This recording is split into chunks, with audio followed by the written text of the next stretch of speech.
15 नवंबर को कार्तिक पूर्णिमा पर देश भर में देव दीपावली का पर्व भव्य रूप से मनाया जा रहा है। 21 बाटकों के साथ 42 देव कन्याओं द्वारा किया गया संपूर्ण आरती। वाराणसी के दशाश्वमेध घाट पर अमर जवान ज्योति जलाकर वीर शहीद जवानों को दी गई श्रद्धांजलि दी और उनके परिवारों को सभी सेना के आला अधिकारी द्वारा किया गया सम्मानित। एनडीआरएफ ने भी वीईपी मोमेंट को देखते हुए एक चुनौती की तान लिया। इसमें अलग अलग तरीके 10 टीमों को नियुक्त किया गया, जिसमें से 2 टीमों को इमरजेंसी आपदा के लिए नियुक्त किया गया। वाराणसी से समेत की रिपोर्ट।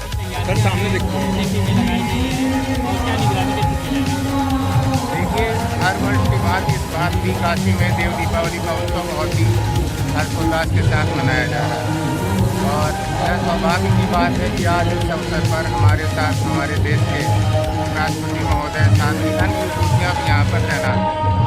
इसको देखते हुए एनडीआरएफ ने भी सुरक्षा के पुख्ता इंतजाम किए हैं। हमने 10 टीमों की तैनाती की है, जिनको प्रत्येक घाट जो है जोन में डिवाइड करते हुए उन टीमों को तैनात किया हुआ है।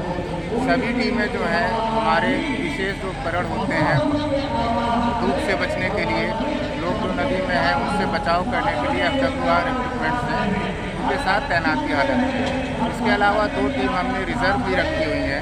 इन केस भगवान न करे ऐसा कुछ हादसा हो जाता है कि हमें तत्काल वहाँ पर अपनी सहायता भेजनी है तो रिजर्व टीम भी है। 10 लाखों से ज़्यादा की संख्या आने वाली है घाटों पर, स्पेशल कोई प्लानिंग? इसके लिए हमारा जो बटालियन हेडक्वार्टर है वहाँ पर भी हमने एक रिजर्व टीम रखी हुई है। बस आप देख रहे हैं जल पुलिस भी है, अन्य सहयोगी एजेंसियाँ भी हैं, उनके साथ लगातार हमारा समन्वय है और बोटिंग हो रही है, पेट्रोलिंग हो रही है। लोगों को आगाह किया जा रहा है कि जो भी नाव पर हैं वो लाइफ जैकेट पहन कर रहे हैं, नाव की स्पीड को कम रखें, सेल्फी और फोटो इत्यादि लेने के लिए भगदड़ न मचाएं तथा एक अनुशासन के साथ यहाँ पर देव दीपावली का अपना आनंद लें। सर, इसको किस तरह से चैलेंज के रूप में लेते हैं आज के दिन? चैलेंज देखिए, जब इतने VIP लोग होते हैं, मूवमेंट ज़्यादा होता है तो कहीं ना कहीं प्रशासनिक अमला उनके साथ साथ में संलग्न रहता है और हमारी जिम्मेदारी ज़्यादा बढ़ जाती है और आम जनता को भी हम रिस्ट्रिक्ट नहीं कर पाते हैं क्योंकि उनकी खुशी के लिए, उनके सौहार्द के लिए त्यौहार मनाया जाता है।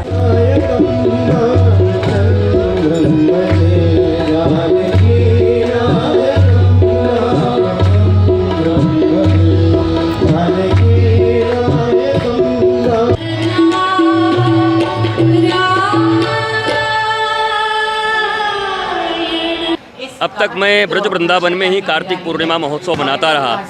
ये पहली बार देव दीपावली भगवान महादेव की नगरी में मुझे मनाने का अवसर है, क्योंकि मैं यहाँ पर सनातन विश्वविद्यालय के निर्माण के लिए लगा हूँ हजारों एकड़ में, जहाँ 16 संस्कारों की पढ़ाई होगी।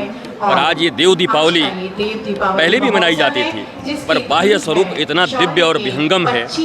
यह योग्य लोगों के होने के कारण है, पर आंतरिक अंधकार भी मनुष्य का दूर हो।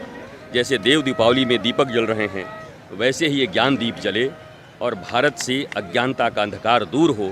सनातन संस्कृति का मौलिक स्वरूप सर्वे भवन्तु सुखिनः सर्वे सन्तु निरामया और वसुधैव कुटुम्बकम, यह ज्ञान के द्वारा ही संभव है। और काशी ज्ञान की भूमि है, गंगा जी ज्ञान की ही मान्यता रखती हैं।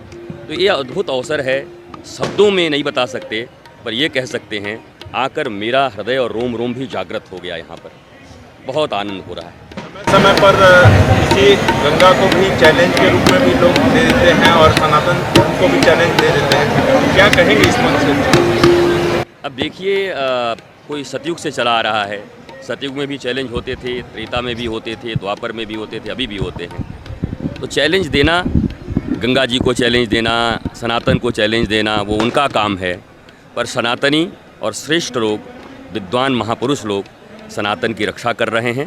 और सनातन सार्वभौम है, वह कोई कंजर्वेटिव चीज़ नहीं है, छोटी चीज़ नहीं है, वो कास्ट, क्रीड एंड सेक्ट नहीं है।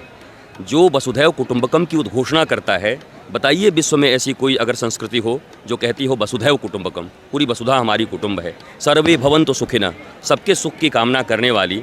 तो अब चैलेंज करने वाले सुर तो नहीं हो सकते, असुर हो सकते हैं, और असुर सदा से ही चैलेंज करते रहें।